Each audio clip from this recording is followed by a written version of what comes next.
from US. Igsuon sa among din sa Bible school.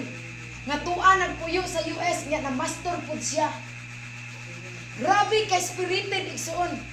One day, one night pa lang, first night, halusa na mo mga classmate, nag-speak in tongues na. Nangabaptize na sa Holy Spirit. Unya, kami nga enrollees, we are at 57 enrollees. Kana si Pastor Jojo Ikila, nakuha ng classmate. Kami ang batch nga pinakadaghan. Pero ang ni-graduate sa katapusan igsoon, 20 ra ka buo. Wow, out of 57. Pero sa kinadaghan, kami ang pinakadaghan nga mi-graduate sa Bible school. So, gitawag, I know nga gitawag ko sa Diyos. Pero pag abot dito sa Bible school, igsoon, mingingon ko sa Ginoo, Lord, basta dili ko nimo tagaan na ng bautismo sa Holy Spirit, muuli na ko. Ngano man dagi mo kong gitawag? Nausa may kapuslanan nga, and gingon dire, when you receive, uya dili na ko na madawat, wala ko'y gahom. Hello. Nakiksulti ko sa Ginoo igsoon. At the last night is my turn. Kabalo ba mo igsoon nga last night? Hangtod pagkahuman, hangtod pila ka adlaw. Grabe, ako ang pinakalas nga nabubuan sa balaang espiritu. Pero abot na ang laing mga adlaw. Kinsay makikistorya nako nga ang itubag speak in tongues. Ito na ko nakita igsoon nga ang gahom sa mga pag-ampo ingon ani. Ingon ko sa Ginoo, Lord, tinuod ang prayer is power. But Lord, kinahanglan ma-prove nako karon ug unsa kadako ang gahom imong gihatag nako. Sa atong mga pag-ampo igsoon na atong tinuhaon. Amen. Dili nang bilar-bilar lang ba? Nagnaagit tayo nakuha. Amen ba? Kailan mo ni Pastor Jojo? Ikilan. Sa amang prayer room, dagan natin ang prayer dito. Ang uban dito, nag-urgan-urgan, nga wala gi-urgan, nag-gitar-gitar, nga wala di ako gitar.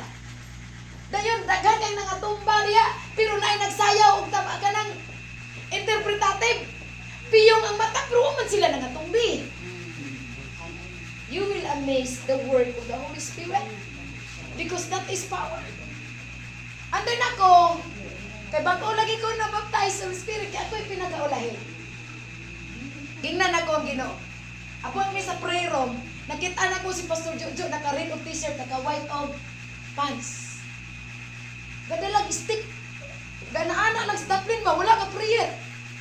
Nasa ikauban, si membro ni Pastor Judy, si Albarico nga Oliver sa Pikas pod. Siya dito sa Pikas, siya dito si Oliver sa Pikas. Niya ako misulod ko. Tingko nga na wala gampo dira, wala na nako sila gimay.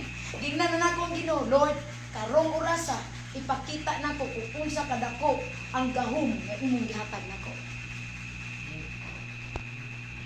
Ako nga classmate igsoon kana may decorative. Wa ko nakamalay. Napila na dahil ka-oras na mong conversation sa Ginoo. Nang li dahil sila puli-puli o li kay ilang madungog sa gawas ang among tingog. So, nakita na ko igsoon, kay sigurista man ko sa mga prayer. Kabalo ba mo igsoon? Gikan sa langit, ginaog, gatuyok. Nga pirping hayaga nga magkablo na sa kaputi. Nga kahayag. Nagagasiga. Ipundak sa kong atubangan. Andan mingon na ko. Amo na siya kadako, Lord. Ay umalit ka ng hadiki dito. Nagdatuyok ba?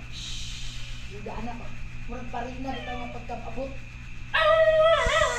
So miingon ko igsoon. Yes, Lord. Ako ni sulayan ni nga gahom karon Ginoo. Pag-rebuke na ko. Nawala si Pastor Jojo o kato si Oliver nga Albarico. And you know what? Dili di ay sila. That is demons. Gikopya ang ilang ngalan tungod kay nakabalo ang yawa sa akong prayer nga gusto na akong ma-prove kung unsa kadako ang gahom sa Dios sa gihatag sa kuha. Pag-rebuke na ko igsoon, mura sila plastiko, man ana ba? Pa! Nawala sila. Ito nga tayo. Muna ang igsoon, ang akong gishare, ang ining kagabion, prayer is power. Amen. Prayer is power. That's why muna akong giingon igsoon nga diya sa mga pag-ampo dili lang kay kanang we follow mo yung mga list sa atong mga prayer. Dili igsoon ang importante we have a time na tagaan natong panahon nga makigsulti pod ang Dios nato. Na dili lang kay kita lang pirmente ang magtabi ba. Buto kong giingon kanina. No? Tagaan natong panahon nga ang Ginoo musulti nato. Ngano man kay akong i-prove ninyo igsoon ang balaang espiritu mutubag sa atong ipangutana.